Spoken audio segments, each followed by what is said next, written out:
Bonjour et merci de nous rejoindre pour ce point d'actualité sur le pétrole. Et ce point, on va le faire tout de suite avec Alexandre Hanlauer de Alpha Value. Alexandre, bonjour. Bonjour. Ça va bien? Super, merci. Alors, on s'était vu récemment et on avait un pétrole en dessous de 50 $. C'est remonté à 63 aujourd'hui. L'explication pour vous?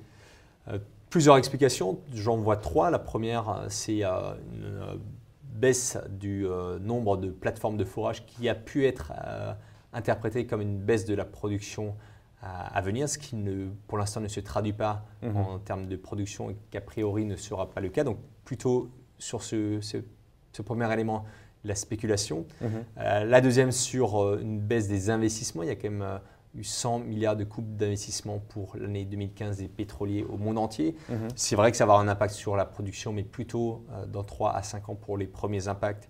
Donc une fois de plus, un peu de spéculation là-dessus. Et enfin le troisième, qui n'est pas de la spéculation, qui est une vraie reprise de la demande du pétrole au niveau mondial, 1,3 million de barils supplémentaires par rapport à l'an passé, qui est principalement tiré par l'Europe et par les États-Unis, mais qui risque pas forcément de durer. Mais si on regarde quand même, tous les gros producteurs sont au taquet en termes de production.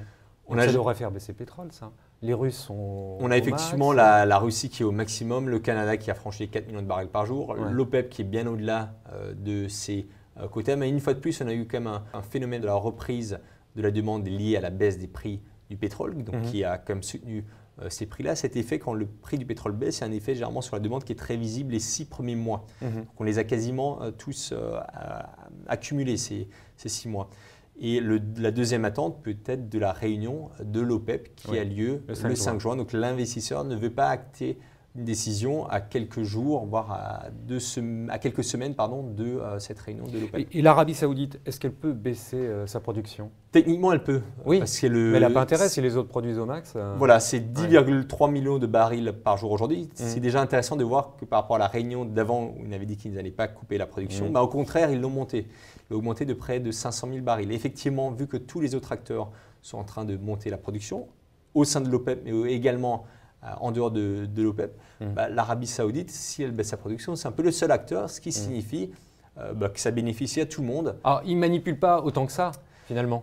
Ils pourraient en tous les cas à court terme, mais il faut comprendre que ce qu'ils perdent à court terme, ils sont obligés de le rattraper à long terme. Donc effectivement, non, ils ont les reins assez solides financièrement pour se le permettre, mais stratégiquement, ça n'a plus de sens. Bon, alors le sens, justement, le pétrole, il va baisser ou pas? On va retourner aux 50 $? On attend à ce stade, justement, que l'étincelle de la baisse du prix du pétrole puisse être la réunion de l'OPEP et la fin de ces fameux 6 premiers mois où la croissance de la demande est forte à cause des prix du pétrole.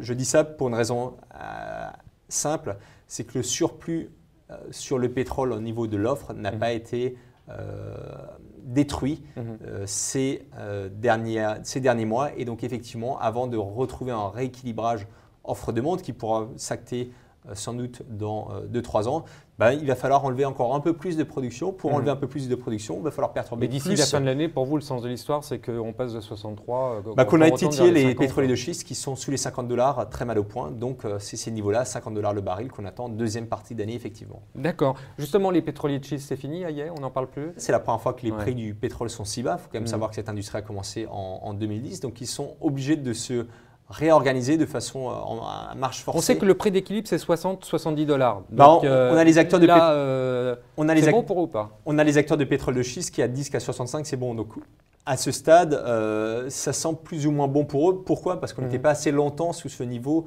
de 60-65 $ le baril.